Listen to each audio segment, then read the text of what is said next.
Hey girls, welcome back to my YouTube channel. In today's video, I'm going to do some really pretty yellow dip powder nails using products from DoubleDipNails.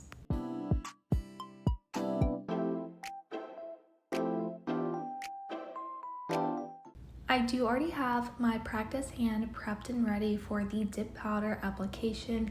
Do keep in mind, if you want your nails to last, to prep the natural nail and the nail tip to remove the shine. This will allow the dip powder to properly adhere and make your manicure last as long as possible. The main color that I'm going to be using for this manicure is this color 203. This is called Daisy Duck. It's a really pretty vibrant yellow dip powder color. Do keep in mind that DoubleDipNails dip powders can also be used as acrylics, so they are 2-in-1 acrylic powders. To apply the dip powder, I am going to be using the dip base, which is number 2. This is a nail resin to adhere the dip powder to your nails. To apply the dip powder, I am just taking the dip base and I'm applying a thin layer right underneath where the nail tip meets the nail bed, all the way down to the tip of the nail. After the dip base has been applied, I'm going to go ahead and dip into the dip powder. Once the nail has been dipped, I am going to tap away all of the excess powder from the nail. I'm going to repeat the same process for the index nail as well. How many layers of dip powder that you need to do just depends on the length of the nails. Because these nails are quite long, I have to apply quite a few layers to get the correct structure for these nails to prevent them from breaking. The other color I'm going to be using for this manicure is number 23, and this is called Nude. This is a really pretty neutral nude dip powder color. I am going to be using my cuticle pusher to pour the dip powder over top of the nail, just because I don't have a ton of this dip powder left. Again, I'm applying the dip base to the same area of the nail, and I'm going to scoop up the dip powder using the cuticle pusher and go ahead and start sprinkling the dip powder over top of the wet base. I'm going to repeat the same thing for the middle fingernail as well.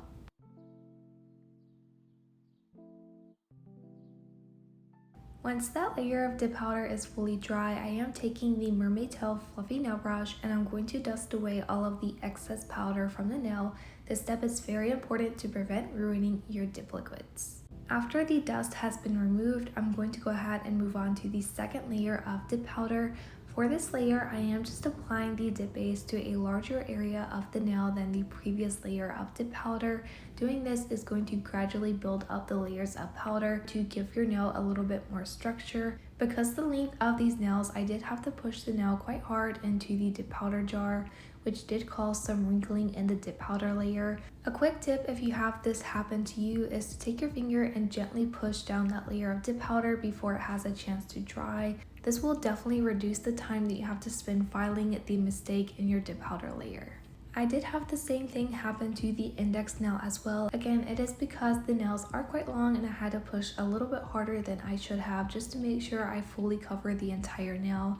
A good way to avoid this is to pour the dip powder over top of the nail instead of dipping the nail into the jar. You can also use the French tip dip powder tray to pour the dip powder in and then dip your nail into that. That is a good alternative if you don't want to sprinkle the powder over top of the nail.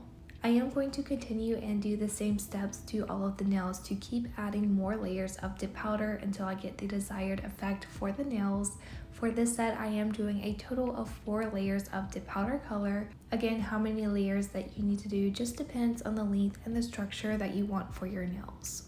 Ideally, just for the full color coverage of the dip powder color that you're using, you do want to use at least 2 layers of that color. If you guys are interested in any of the products that I'm using for this manicure, everything will be linked down below. For DoubleDipNails, you can use my discount code KCNAILS20 and that will save you 20% off of your purchase. The next step is to take the activator, which is step number 3, and apply this very generously to all of the nails. Activator does harden the layers of dip powder and allow you to properly shape and file the nails. I would definitely recommend that you do not skip this step. After the activator has dried, I am taking a hand file and I'm going to go ahead and reshape the nails. I would definitely recommend to pre-shape your nails before the dip powder application, just to make this part of filing a little bit quicker. After filing the shape of the nail, I am going to go ahead and file over the surface of the nail as well. Doing this is going to give you a very smooth surface and make your nails look as professional as possible. I went ahead and filed all of the other nails off camera. After all of the nails have been shaped and filed, I am going to take a matte gel top coat to apply to all of the nails. I am going to be doing some nail art, but as you guys may know, I love to do nail art over a matte gel top coat just because it gives me a lot of control over the nail art. After applying the matte gel top coat, I did go ahead and do a full cure under a UV LED nail lamp. After the top coat is cured, I am taking this white gel liner. This is from the first gel liner collection. To start this nail design, I am just doing 3 dots going down the center of the nail. This is going to help line up the lines to make sure that this design is very even. Once I have those dots as my guideline, I am going to go ahead and do some diagonal lines going from sidewall to sidewall. When creating these X's, you do want to make sure that the center is on the dot that you created as your guideline. This again is going to give you a very even nail design.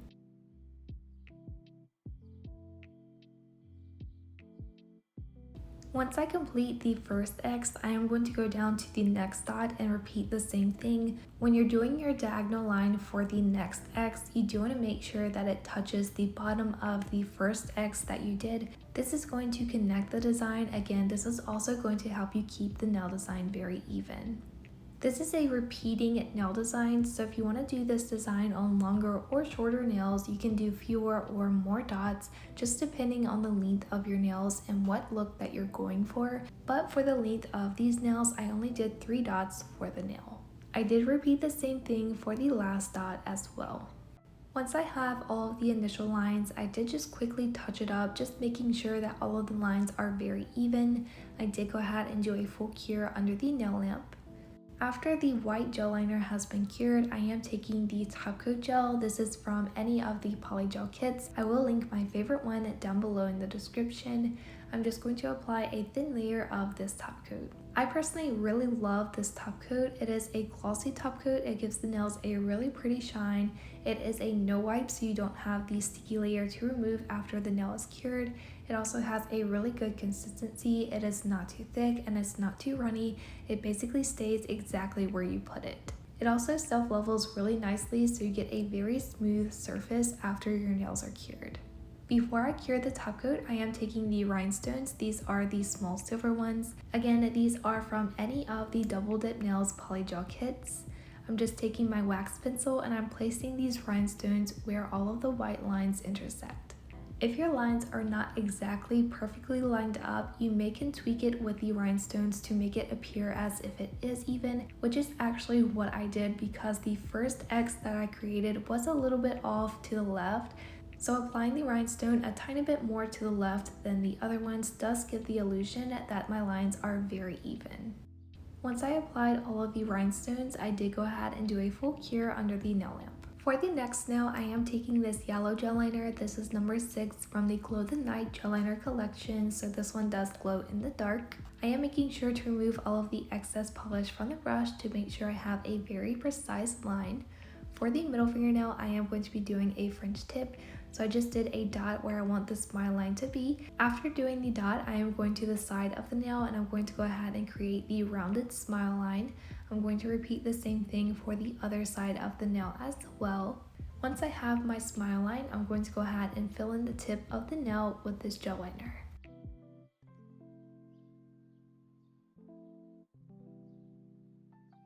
Once I filled in the French tip nail, I am going to go back and touch up the smile line just to make sure everything is as even as I can possibly get. For the French tip, I am going to be doing a sugared glitter French tip, so I am taking this yellow glitter. This is a very fine glitter. I am going to take my cuticle pusher and just pour this glitter into the uncured gel. This is going to give me a sugared glitter effect.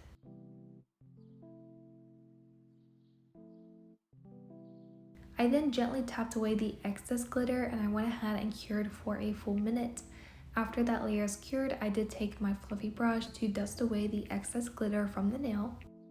Next, I am going back with the gel top coat and I'm going to be applying this only to the nail bed area of my French tip nail. I probably should have just did the glossy gel top coat as the base for this nail instead of doing the matte gel top coat, but honestly for me it's not that big of a deal. So I do have this really pretty gold rose nail charm and I'm actually going to put this into the uncured top coat. Along with this, I am going to be using the gold caviar beads. This is from the 12-piece rhinestones and shape set from DoubleDipNails. I am going to be placing a few of these into the uncured top coat as well. From one of the DoubleDipNails mystery boxes, they did include a big box of rhinestones and other types of nail decorations. So from that box, I am taking these really small clear caviar beads and I'm applying some of these around the rose as well. I really love to do little clusters of rhinestones like this. I feel like it makes the nail designs look so pretty. After I have the placement like I want, I did go ahead and do a full cure under the nail lamp. For the ring fingernail, I am going back with the white gel liner, and for this nail, I'm going to be doing some very swirly lines on the nail. So for this, I'm just starting by doing my guideline. I'm not really focused on how much polish I have on my brush. I am going to go back to add some thickness to these lines. Basically for this nail, it's just a lot of swirly lines. The areas of the line that curve the most, I do actually make that part a little bit thicker than the rest of the line just to give it a little bit of detail. I'm also going to be adding some smaller lines in between these bigger ones.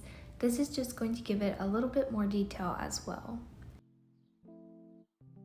I'm also going to be doing some very thin lines, kind of just outlining the curvier parts of the lines that I just did. I am going to repeat the same thing for the tip portion of the nail as well. Originally, I did have this nail set as my inspo for this nail design. I originally really loved the nail that I'm currently working on because of the 3D flowers. I did actually try to do the 3D flowers as well, but as you guys know, I don't really work with acrylic, so doing these 3D flowers was very difficult and I ended up not doing the 3D flowers for this nail. Once I have the gel nail art done, I did go ahead and do a full cure under the nail lamp. I am going back with the top coat gel and I'm going to top coat this nail to finish it up. This nail is a little bit different than what I expected. I am going to be applying some rhinestones on the pinky, but to apply the rhinestones, I'm just going to be placing them into the gel top coat.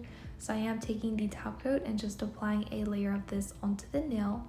Do keep in mind, if you want your rhinestones to last, use something like a rhinestone glue or polygel to adhere your rhinestones. I am taking this star-shaped rhinestone charm and I'm just applying this into the uncured top coat. Above that star, I am applying 2 caviar beads. The first one is a bigger one and the second one that is closest to the cuticle is a smaller caviar bead. Underneath the star, I am applying a gold circle. Inside of the circle, I'm also going to be applying some of the gold caviar beads. I am applying a gold moon shape underneath the circle. Underneath the moon shape, I am going to be doing 2 more caviar beads. Again, the first one is a bigger one and towards the tip of the nail is a smaller gold caviar bead. I did go back and add a few more gold caviar beads inside of the circle. Off camera, I did apply a little bit of the DoubleDipNails clear polygel to the back of the star charm and I'm just applying that back into the same position. I did decide to do this because the top coat was not quite holding the charm in place. Once I position everything like I want, I did go ahead and do a full cure under the nail lamp. And here are the nails. I think these are cute, but it is a little bit different than what I usually do. Let me know what you think down below in the comments. Do make sure to give this video a thumbs up. If you're not already, don't forget to hit subscribe because I do post weekly videos. And I will see you guys in my next video. Bye!